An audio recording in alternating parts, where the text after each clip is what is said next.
नमस्कार दोस्तों, क्रिकेट की बातचीत में आपका स्वागत है। क्या ऋषभ पंत भारत के बेस्ट बैट्समैन बन चुके हैं एज अ विकेट कीपर? ये चर्चा जोर शोर से चलना शुरू हो गई है जब से उन्होंने टेस्ट मैचेस में अपना छठा शतक कंप्लीट करा है। उनको सीधे एम एस धोनी से देख के जोड़ा जा रहा है कि एम एस धोनी के भी 6 शतक और ऋषभ पंत के भी 6 टेस्ट शतक। और एम एस धोनी ने कारनामा काफी ज्यादा इनिंग्स में किया और ऋषभ पंत ने काफी कम इनिंग में करके दिखाया। तो इसीलिए अब ग्रेड्स की लड़ाई यहां शुरू हो गई है कि अब एम एस धोनी से काफी आगे निकल चुके हैं ऋषभ पंत, या फिर आने वाले समय में जैसे जैसे वो टेस्ट मैचेस खेलते जाएंगे उनका रिकॉर्ड बेटर होता जाएगा और वो प्रेजेंट टाइम में एम एस धोनी को पीछे छोड़ चुके हैं या छोड़ने की जो फहरिस्त है उसमें वो आगे बढ़ना शुरू हो चुके हैं। सो ये चर्चाएं बहुत जोर शोर से चल रही हैं जब से इन्होंने अपना छठा टेस्ट शतक कंप्लीट करा। इस बात पे हम आज चर्चा करेंगे। सबसे पहले तो मुझे एक चीज समझ नहीं आती है कि लोगों को इस बात की समझ भी है कि नहीं, एम एस धोनी जब खेले थे तो वो कौन सा समय था, एम एस धोनी के आसपास किस लेवल के खिलाड़ी थे। उस समय पर सचिन तेंदुलकर खेला करते थे, लक्ष्मण खेला करते थे, राहुल द्रविड़ खेला करते थे, वीरेंद्र सहवाग खेला करते थे। वो टॉप के 3-4 बैट्समैन थे जिनको हमेशा ऊपर मौका मिलता था। और एम एस धोनी एक एस्टेब्लिश्ड प्लेयर हुए उस समय पे दिनेश कार्तिक को भी धीरे धीरे मौके मिल रहे थे और बहुत सारी चीजें थी।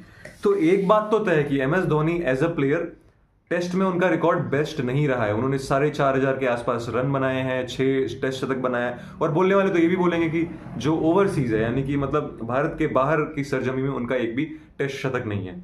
चलो मैं इस बात को मान लेता हूं, ठीक है, इस बात में काफी सच्चाई है, मतलब काफी इस बात में सच्चाई है कि एम एस धोनी का टेस्ट का रिकॉर्ड उतना बेटर नहीं रहा है। और शायद यही रीजन था कि एम एस धोनी का टेस्ट का करियर इतना छोटा रहा। 2013 के बाद उन्होंने कप्तानी भी छोड़ दी और उसके बाद विराट कोहली को कप्तानी भी मिली और as well as a player भी उन्होंने रिटायरमेंट की पुष्टि कर दी।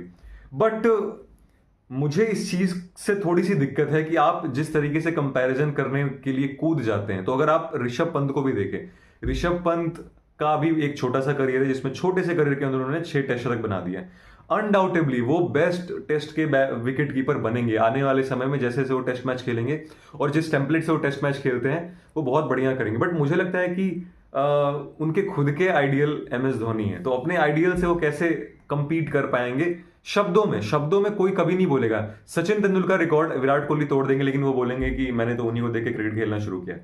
यही चीज होती है जो लोगों को समझ नहीं आती है। और विराट कोहली से आप पूछो तो भी वही बोलेंगे और ऋषभ पंत से बोलो तो भी आप वही बात बोलेंगे कि मैंने तो एम एस धोनी से काफी काफी सारी चीजें सीखी हैं। तो मेरे हिसाब से comparison is not a good thing. Sometimes the stats speak about a lot of things. The stats will show that okay, you know, these many runs are there, so you are supposed to respect that fact. So we have to respect that fact. There is no issue about it. But I have seen a lot of people talking about, Virat Kohli and Sachin Tendulkar comparison, this, that. And when you ask Virat Kohli will say, he's the god of the cricket, or he's someone to whom I always look up to. And because of him, I pick up the bat and I reach wherever I am supposed to. सो ये चीज हमेशा आपके दिमाग में, जहन में रहनी चाहिए, जो हम बार बार इस बात को करते रहते हैं कि नहीं यार, इसने इतना अच्छा खेल दिया, ये बेस्ट बैट्समैन हो गया। और इसमें दो बातें हैं, मुझे तो 2-3 चीजों की हंसी आती है, मैं आपको बताता हूँ क्या। एक जो है एम एस धोनी के खिलाफ वाले लोग, जिनको एम एस धोनी पसंद नहीं, उनको यही है कि यार एम एस धोनी को ट्रोल करने का मौका मिले, मुझे ऐसा कोई मौका मिल जाए जिसमें मैं एम एस धोनी को कुछ ना कुछ लिख दूं, कुछ ना कुछ बोल दूं। तो वो वाला जो खेमा है ना, वो बहुत खुश होता है जब ऐसी कोई स्टैट्स निकल के आता है, तो वो बोलना शुरू कर देगा बहुत जल्दी जल्दी ना, चलो मैं जल्दी जल्दी कमेंट टाइप कर देता हूँ कि अरे यार अब तो यार एम एस धोनी से बहुत बढ़िया है ऋषभ पंत एम एस धोनी से क्या, वो तो एडम गिलक्रिस्ट से ही बढ़िया है, वो तो बहुत आगे निकलेगा।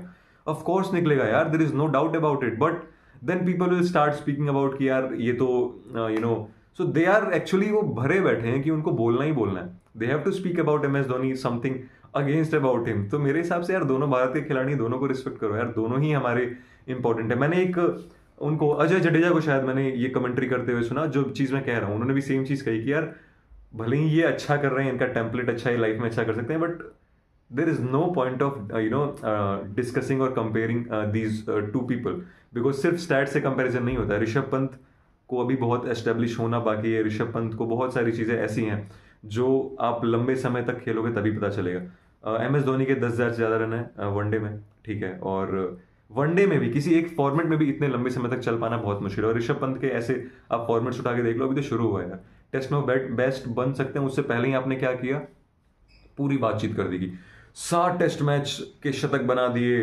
उन्होंने, विराट क्या कहते हैं, सॉरी, MS धोनी की बराबरी कर ली। I mean how you can say that, मतलब इस चीज का कोई तुक नहीं बनता है, इस चीज का कोई तुक बनता ही नहीं।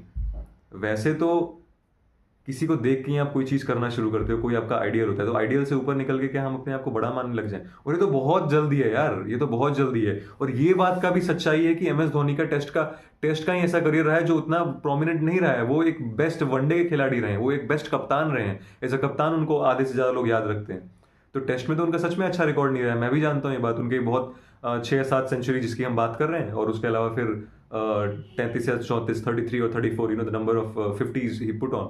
सो आई थिंक कंपैरिजन नहीं होना चाहिए, मेरे हिसाब से कंपैरिजन किसी भी चीज का नहीं होना चाहिए। ऋषभ पंत बहुत बढ़िया खिलाड़ी हैं, बहुत अच्छे रन बनाए, बहुत समय बाद उन्होंने वापसी करी, बट किसी एक रिकॉर्ड पे आप बोलो कि चलो हम इनको कंपेयर करना शुरू करते हैं, आप शुभमन गिल को कंपेयर कर दो विराट कोहली से। 1000 रन बनाओ, 2000 रन बनाओ, 3000 रन बनाओ, 4000 रन बनाओ, फिर धीरे धीरे करके 10,000 तक पहुंचो, और धीरे धीरे धीरे करके 12,000, 15,000, 18,000, जो कि सचिन तेंदुलकर का रिकॉर्ड है। मतलब हर चीज का एक माइलस्टोन का ना बहुत स्लो एंड स्टेडी प्रोसेस होता है। शिखर धवन भी एक समय में बहुत बढ़िया खेलते थे, हाशिम अमलान भी 50 से ऊपर की एवरेज, और विराट कोहली एक साथ खेलते, लेकिन विराट कोहली कंसिस्टेंसी बराबर रही, और उनने कंसिस्टेंटली रन बनाते रहे, और उसी के कारण वो आज इतने स्कोर पे पहुंच गए। और हाशिम अमला रिटायर भी हो गए। काफी सारे नए बॉलर्स आते हैं जिनकी हम बात करते हैं, wow this bowler is doing this and that, but क्या वो उसी स्पीड से उतना आगे तक पहुंच पाएगा, ये एक बहुत बड़ा मैटर। तो हमें किसी भी तरीके से ना जल्दबाजी में कोई चीज़ नहीं बोलनी चाहिए। और जहां तक बात है, ऑफ कोर्स अगर आंकड़ों की बात करें तो MS धोनी से काफ़ी आगे निकल जाएंगे अगर ऋषभ पंत आगे गेम खेलते रहते हैं, और काफ़ी सारे टेस्ट मैच, जब ये 100 टेस्ट मैच खेलेंगे तो ये सबसे ग्रेट बन जाएंगे, there is no doubt about it. But जिस तरीके से लोग इस चीज़ को पोर्ट्रे करते हैं, हर एक रिकॉर्ड के मायने रखना, मेरे हिसाब से, और मेरे हिसाब से ये कंपैरिजन बिल्कुल भी ठीक नहीं है कि